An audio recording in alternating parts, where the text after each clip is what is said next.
GSTR 3B के लिए जो डेट्स नोटिफाई की गई हैं उनकी चर्चा हम इस वीडियो में करेंगे। साथ ही हमारी जो लेट फीस पर होने वाली कन्फ्यूजन है वो भी क्लियर करेंगे।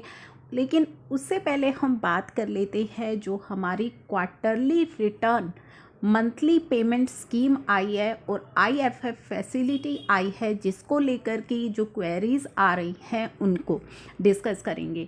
तो क्या वो क्वेरीज़ आ रही हैं, सबसे पहले तो मैं आपको क्लियर कर दूं कि जो आपकी क्वार्टरली रिटर्न वाला जो ऑप्शन लाया जा रहा है, जिसके अंदर आपको रिटर्न तो क्वार्टरली फाइल करनी है लेकिन आपको टैक्स की पेमेंट मंथली करनी होगी। किस तरीके से आपको ये पेमेंट करनी है, क्या ऑप्शंस दिए गए हैं, वो मैं ऑलरेडी आपके साथ डिस्कस कर चुकी हूँ। अगर आपकी वीडियो मिस कर दी है तो आप वो वीडियो देख लीजिएगा। चलिए, अब हम बात कर रहे थे कि पेमेंट हमें मंथली करनी है, रिटर्न हमें क्वार्टरली फाइल करनी है। तो अब सबसे बड़ा सवाल यहाँ पे आता है कि जब हमें पेमेंट मंथली करनी है तो हमें जो है सारी चीज़ें मंथली रिटर्न के अकॉर्डिंगली जो हम पहले कर रहे थे वही सब चीज़ें हमें दोबारा से करनी होंगी। हमारे ITC क्लेम करने के प्रोविजन सेम रहेंगे।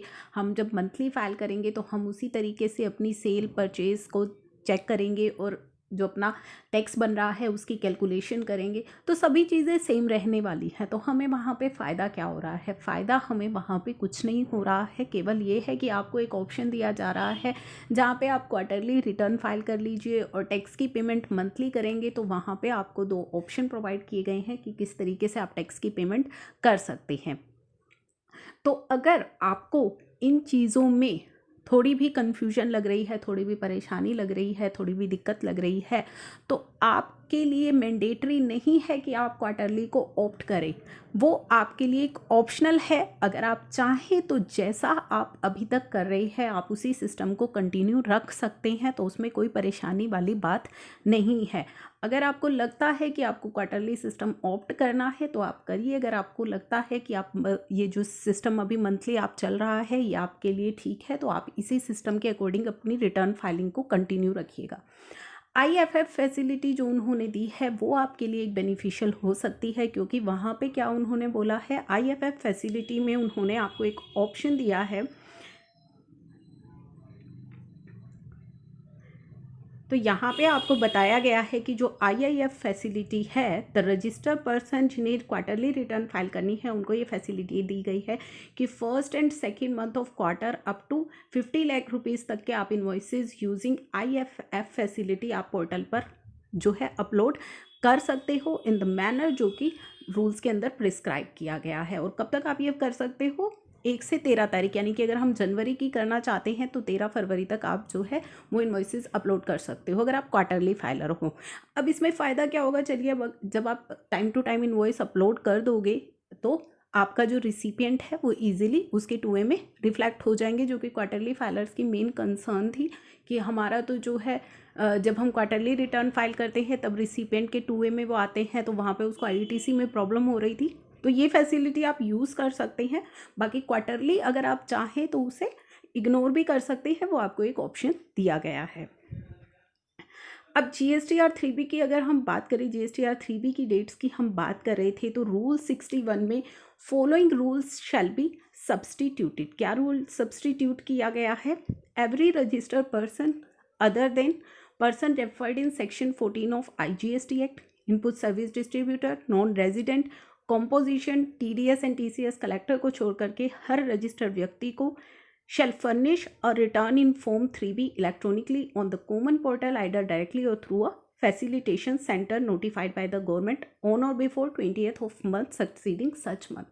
तो हर किसी को 20th of succeeding month अपनी 3B फाइल करनी होती है। जैसे कि हम जनवरी की बात करें तो 20 फरवरी तक आपको अपनी 3B फाइल करनी है, लेकिन provided that for tax payers जिनका aggregate turnover up to ₹5 crore है और जिन्होंने ग्रुप A स्टेट में रजिस्ट्रेशन लिया हुआ है, उनके लिए अक्टूबर 20 से मार्च 2021 तक की जो डेट्स हैं वो नोटिफाई की गई थी। 22nd डे ऑफ मंथ तक आप फाइल कर सकते हैं। और अगर आपका aggregate turnover up to ₹5 crore है और आपने ग्रुप B स्टेट्स में रजिस्ट्रेशन लिया हुआ है तो 24th of the succeeding month आप फाइल कर सकते हैं।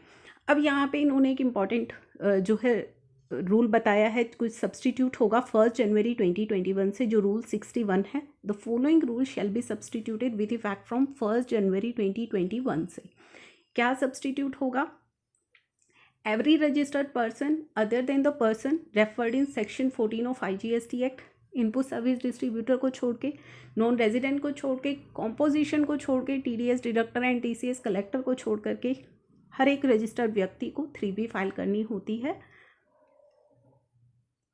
Now subsection 1 of section 39 for each month of part thereof on और before 20th of the month succeeding such month, जैसा कि नेक्स्ट अगले महीने की 20 तारीख तक फाइल करनी होती है। अब यहाँ पे जो प्रोवाइजो है सेक्शन 39 सबसेक्शन 1 का जो प्रोवाइजो है, जो कि कहता है कि कमिश्नर अगर चाहे तो किसी को भी क्वार्टरली फाइलिंग के लिए अलाउ कर सकता है। तो उस प्रोवाइजो के according for the class of registered person mentioned in column 2 of the table given below और before the date mentioned in corresponding entry in column 3। तो कॉलम 2 के अंदर जो दिए गए हैं टैक्स पेयर्स वो कब तक फाइल कर सकते हैं? जो डेट उन्हें कॉलम 3 के अंदर दी गई है नीचे वाली टेबल में। जिनका प्रिंसिपल प्लेस ऑफ बिजनेस, अगर आपका principal place of business group A states में है तो आप 22nd day of the month succeeding such quarter end होने के बाद 22 तारीख तक अपनी 3B को आप फाइल कर सकते हैं। जनवरी, फरवरी, मार्च क्वार्टर जब एंड होगा तो 22 अप्रैल तक अपनी 3B फाइल कर सकते हैं अगर आप क्वार्टरली फाइलर्स हैं। और अगर आपने ग्रुप बी स्टेट्स में रजिस्ट्रेशन लिया हुआ है तो 24th day of month succeeding such quarter तक आप अपनी 3B को फाइल कर सकते हैं। तो ये आपकी 3B की जो डेट्स रहेंगी वो 1 जनवरी 2021 से इफेक्टिव होंगी। क्वार्टरली वालों के लिए अगर आप क्वार्टरली सिस्टम को ऑप्ट करते हैं तो किस तरीके से आपको ऑप्ट कर सकते हैं क्वार्टरली सिस्टम, ये मैंने ऑलरेडी अपनी लास्ट वीडियो में एक्सप्लेन किया है। आप वो वीडियो देख लीजिएगा, बहुत ही इंपॉर्टेंट वीडियो है। नेक्स्ट, जब आप अपनी 3B फाइल करेंगे तो मंथली फाइल कर रहे हैं 3B के थ्रू ही आप अपना टैक्स पेमेंट करते हैं। और क्वार्टरली वालों को कैसे करना है? जो फर्स्ट एंड सेकंड मंथ का PMT 06 के द्वारा आपको अपना जो टैक्स है वो फाइल कर लेना है।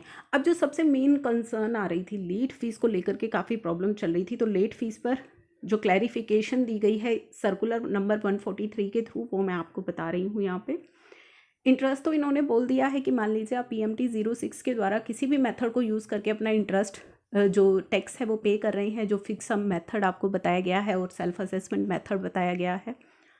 तो अगर बाद में मान लीजिए आपका टैक्स ज़्यादा निकल करके आता है, आप उस 35% वाले फॉर्मूले से टैक्स पे कर रहे हैं, बाद में पता चला आपका टैक्स ज़्यादा था उस महीने का, तो आपको कोई भी इंटरेस्ट पे करने की वहाँ पे ज़रूरत नहीं है। ये चीज़ें मैंने ऑलरेडी आपको क्लियर कर दी हैं। लेट फीस की बात कर लेते हैं। लेट फीस को लेकर के थोड़ी सी कन्फ्यूजन क्रिएट हुई है। Late fees is applicable for delay in furnishing of return and details of outward supply as per section provision of section 47 of CGST act. तो लेट फीस कब एप्लीकेबल होती है? For delay in furnishing of return, जब आप अपनी return late file करते हैं तो as per the scheme the requirement to furnish the return under proviso to sub section 1 of section 39 is quarterly filers की मैं यहाँ पे बात कर रही हूँ, तो आपको क्वार्टरली फाइल करनी है। Accordingly late fee would be applicable for delay in furnishing of the set quarterly return and details of outward supply. तो लेट फीस भी कब आपके लिए एप्लीकेबल होगी? जब आप डिले करेंगे अपनी क्वार्टरली रिटर्न को। तो क्वार्टरली फाइलर्स की जितनी भी कन्फ्यूजन्स थी वो सभी क्लियर की गई हैं इस सर्कुलर के द्वारा। जो लेट फीस की भी थी, इंटरेस्ट की भी थी, लेट फीस की भी कन्फ्यूजन क्लियर कर दी है कि लेट फीस एप्लीकेबल होगी अगर आप अपनी रिटर्न को लेट फाइल करेंगे। रिटर्न की आपकी जो रहेगी वो क्वार्टरली रहेगी, तो आप क्वार्टरली रिटर्न अगर लेट फाइल करेंगे तो आपके ऊपर लेट फीस एप्लीकेबल होगी। It is clarified that no late fees is applicable for delay in payment of tax in 2 months of the quarter। तो अगर आपको ये लगता है कि अगर हमने टैक्स की पेमेंट लेट की है तो भी लेट फीस हमसे चार्ज की जाएगी, तो ऐसा बिल्कुल भी नहीं है। लेट फीस कब एप्लीकेबल होगी? जब आप अपनी रिटर्न फाइलिंग को लेट करेंगे। अगर आप अपनी रिटर्न फाइलिंग लेट करेंगे तभी लेट फीस आपसे चार्ज की जाएगी। Otherwise late payment of tax करेंगे वहाँ पे किसी तरह की कोई भी लेट फीस आपसे चार्ज नहीं की जाएगी। तो ये कुछ चीज़ें थी जो मैंने आपके साथ क्लियर की हैं। आई होप ये वीडियो है आपके लिए useful. Thank you for watching.